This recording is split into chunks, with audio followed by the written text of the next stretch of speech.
Proklamasi.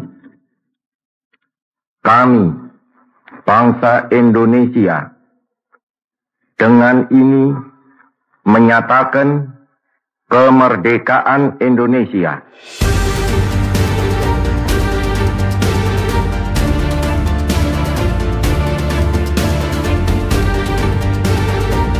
Apakah Presiden pertama Indonesia, Insinyur Soekarno, benar-benar menyembunyikan harta bernilai triliunan rupiah yang hingga saat ini belum terpecahkan?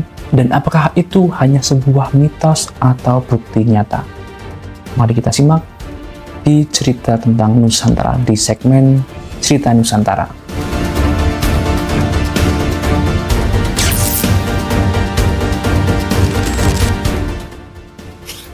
Assalamualaikum warahmatullahi wabarakatuh. Selamat datang kembali di channel saya. Dan kali ini kita akan bercerita tentang sebuah tema Nusantara.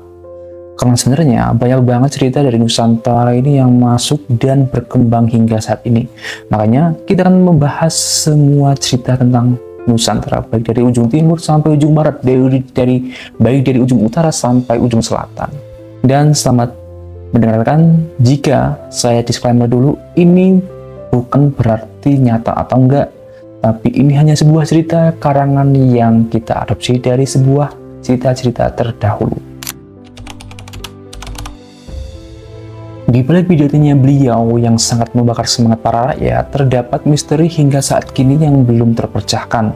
Beliau diduga menyimpan sebuah harta karun yang sangat besar sehingga mampu mengubah nasib suatu bangsa. Insinyur Soekarno, nama yang tidak bisa dilepaskan dari sejarah berdirinya bangsa ini. Ia bukan sekedar presiden pertama Indonesia, tapi sebagai tokoh besar yang menjelma menjadi simbol perlawanan, harapan, dan kebangkitan sebuah negeri yang baru merdeka. Soekarno lahir di Surabaya pada 6 Juni 1901. Dari usia muda, ia sudah menunjukkan kecerdasan dan kemampuan orasi yang luar biasa. Gaya bicaranya sungguh semangat, menggugah, dan mampu membuat ribuan orang terpaku saat ia menyampaikan pidato. Ia adalah seorang visioner. Dalam benaknya, Indonesia bukan hanya sekedar bebas dari penjajahan, tapi berdiri sejajar dengan bangsa-bangsa besar di dunia. Dalam pikirannya, Indonesia adalah pemimpin dunia ketiga, negara yang mempersatukan kekuatan Asia, Afrika, dan Amerika Latin. Soekarno juga dikenal sebagai seorang anti-imperialis garis keras. Ia tidak hanya menentang penjajahan Belanda, tapi juga menolak segala bentuk dominasi asing, baik dari blok barat maupun timur. Ia ingin Indonesia merdeka secara politik, ekonomi, dan budayanya. Karismanya beliau tak terbantahkan, bahkan lawan-lawan politiknya mengakui bahwa ia mempunyai aura pemimpin sejati. Ia mampu merangkul rakyat, membakar semangat rakyat, dan selalu membuat rakyat percaya bahwa kita semua bisa merdeka.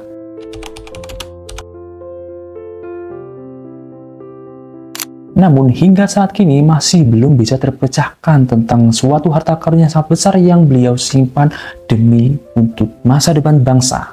Setelah Indonesia merdeka pada tanggal 17 Agustus 1945, Indonesia tidak terus mulus begitu saja. Situasi politik dan ekonomi masih sangat kacau, bahkan Belanda masih mencoba untuk menjajah kembali dengan agresi-agresi militernya. Dan di balik Belanda menjajah ini, ternyata di dalam negeri ini muncul pemberontakan, perbedaan ideologi, dan krisis ekonomi pada zaman itu. Dan di saat yang sama, dunia juga terjadi perang dingin antara blok barat dipimpin oleh Amerika Serikat dan blok timur yang dipimpin oleh Uni Soviet. Indonesia pada saat itu tidak melakukan pilihan mau ikut blok barat atau blok timur karena sikap beliau yang anti-imperialis. Tapi di balik dia netral, dia juga bingung karena kedekatan beliau dengan blok timur. Tapi dengan tegas beliau tidak memilih untuk berpihak antara blok barat maupun blok timur. Jadi pada saat itu beliau memilih untuk netral dan tidak ikut campur tangan dalam perang dingin itu. Hal ini membuat Amerika Serikat khawatir karena pada saat itu PKI, Partai Komunis Indonesia, saat itu masih sangat kuat. Mereka khawatir bahwa Indonesia akan jatuh pada tangan Partai Komunis. Akibat hal itu muncul intervensi dari Amerika dan CIA sehingga terjadi intervensi, propaganda, demi tujuan untuk menjatuhkan presiden pertama kita, yaitu Bung Karno. Setelah beliau jatuh, muncul desas-desus dari penjuru dunia, mulai dari bekas kaki tangannya, intelijen asing, dan ex-diplomat Soekarno juga mulai membocorkan rahasia yang sungguh sangat membuat sensasional pada saat itu, yaitu tentang bahwa beliau menyimpan sebuah harta karun yang sangat besar bukan untuk dirinya, tapi melainkan untuk masa depan sebuah bangsa yang nilainya itu sangat-sangat besar. Bahkan jika dirupiahkan atau dibuat dolar, itu bisa mengguncang tatanan politik pada saat ini. Cerita ini bermula dari pengakuan beberapa bekas kaki tangan Jepang dan ex-anggota intelijen negara-negara asing seperti Amerika, Rusia, dan Filipina. Mereka menyebut bahwa selama Perang Dunia II, Jepang menjarah emas dari berbagai negara Asia dan menyimpan di lokasi rahasia di Asia Tenggara. Setelah Jepang kalah perang, Jepang tidak bisa membawa semua harta itu ke negara asalnya. Akibatnya, Jepang menitipkan harta ini untuk disimpan, yaitu kepada presiden pertama kita, Bung Karno. Dan yang lebih mengejutkannya lagi, ternyata penyimpanan harta ini itu berada di wilayah negara Indonesia. Beberapa orang mengaku sebagai pengawal kepercayaannya mengakui bahwa beliau memang benar dititipkan harta dari berbagai penjuru dunia, mulai dari Timur Tengah, Cina, Filipina, Vatikan, dan berbagai kerajaan. Bukan untuk disimpan untuk dirinya sendiri, melainkan disimpan untuk menjadikan dunia lebih baik dan adil.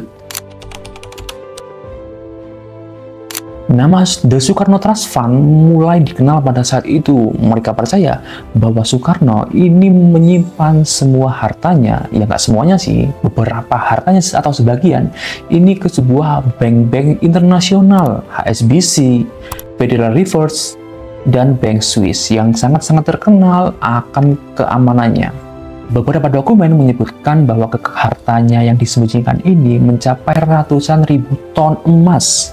Jumlah yang sangat besar bahkan bisa membuat Indonesia menjadi top nomor 1 negara terkaya di dunia saat ini.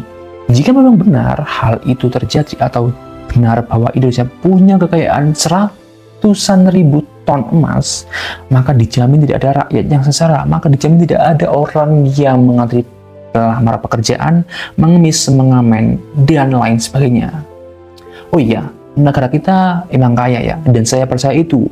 Negara kita sangat-sangat kaya karena bisa kita lihat para wakil rakyat kita rata-rata kaya-kaya. Setelah kejatuhan Soekarno pada 1967, bekas kaki tangan Soekarno mulai mengungkapkan bahwa ada lorong-lorong besar yang terdapat pada gunung-gunung yang digunakan untuk menyimpan seperti emas, logam mulia, dan aset berharga lainnya. Bahkan beberapa orang memiliki surat mandat langsung dari Insinyur Soekarno, namun hingga saat ini belum ada yang mampu membuktikannya secara sah dan legal. Disebutkan juga bahwa Insinyur Soekarno mengumpulkan harta rampasan Jepang yang terjadi perang pada saat itu. Ada juga yang menyebutkan bahwa Soekarno dititipkan oleh berbagai negara dan orang-orang ternama pada saat itu. Dan konon katanya, pokoknya Insinyur Soekarno ini dititipkan harta yang sangat besar untuk demi tatanan dunia yang lebih baik lagi. Dan ada juga yang menyebutkan bahwa ini memang benar. Semua harta itu atau sebagian harta itu dititipkan di berbagai bank penjuru dunia. Bayangkan saja seorang presiden dari negeri yang baru merdeka ini bisa mendapat akses yang sangat luar biasa, mempunyai akses ratusan ribu ton emas yang tidak disimpan hanya di Indonesia, namun terpecah di seluruh belahan dunia. Dan hal inilah yang membuat nama The Soekarno Trust Fund menjadi julukannya. Sebuah legenda yang sengaja disembunyikan atau sebuah konspirasi.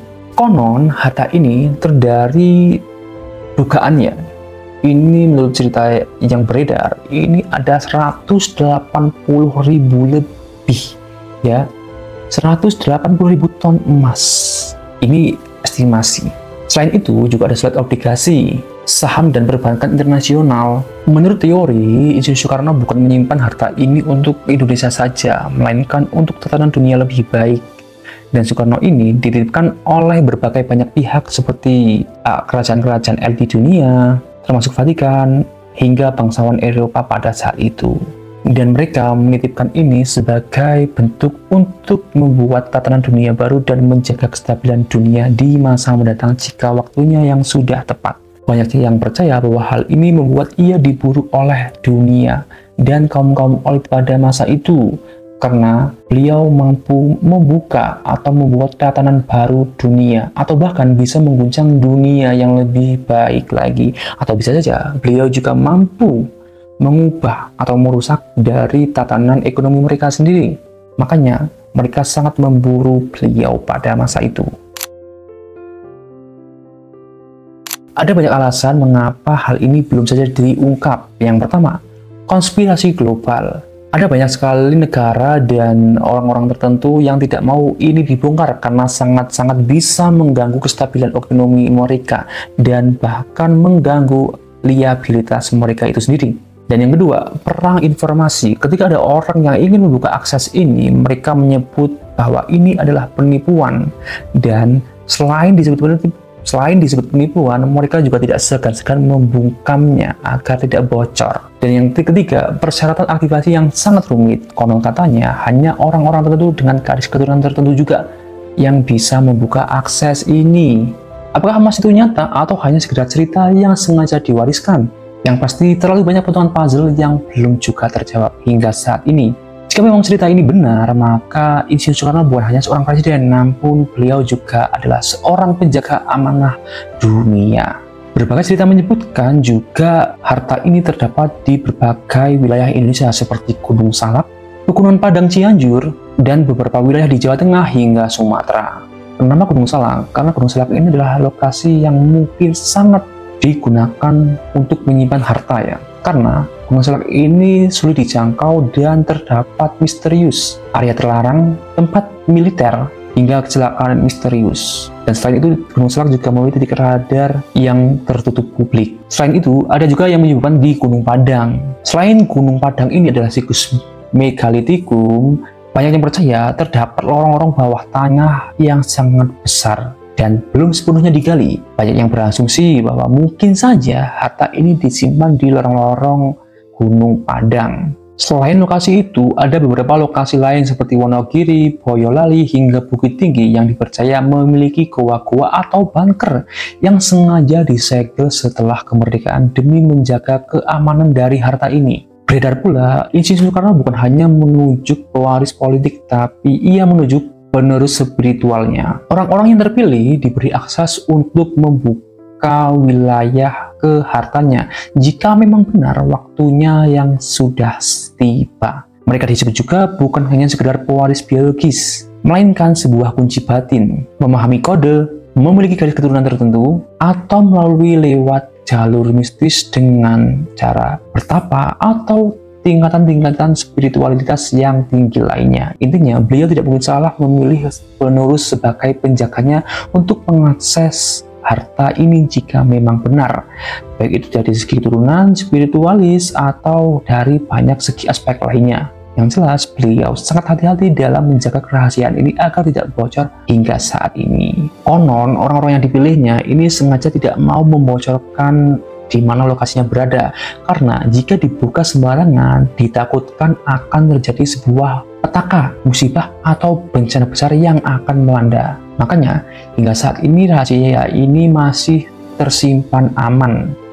Kita berbicara andaikan hal ini benar. Lalu beredar teori yang jauh lebih gelap lagi, bahwa kejatuhan Insinyur Soekarno bukan hanya karena G30 SPKI, tapi ada campur tangan dari CIA yang sengaja memburu Insinyur Soekarno karena kedapatan atau informasinya ini bocor bahwa beliau ini menyimpan harta kekayaan yang sebesar 108.000 ton dan ditakutkan jika ini memang benar akan mengubah tatanan dunia atau merusak tatanan dunia. Makanya Amerika Serikat dan intelijen asing ini berusaha untuk merebut harta ini supaya mensuplai atau mendanai silent war yang bertujuan untuk melakukan operasi-operasi gelap di berbagai penjuru dunia. Tapi sayangnya hal ini membuat penipuan yang begitu marak, sehingga muncullah pemalsuan atau penipuan yang berkedok emas Soekarno, menjanjikan investasi, menjanjikan kekayaan sangat besar, hingga menjanjikan keuntungan yang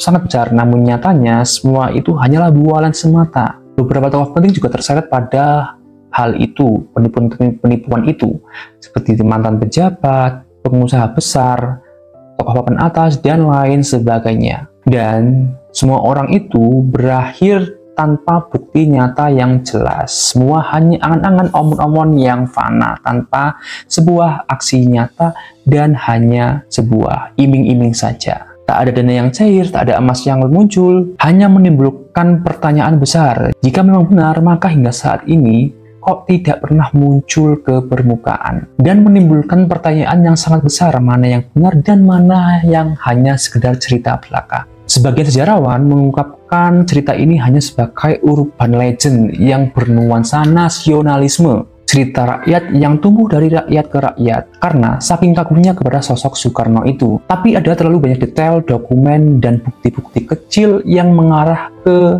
harta itu jika hanya disebut sebuah dongeng atau cerita karangan belaka. Beberapa pakar juga menyebutkan mungkin harta itu benar, tapi disimpan dengan sistem pengamanan yang sangat-sangat tinggi.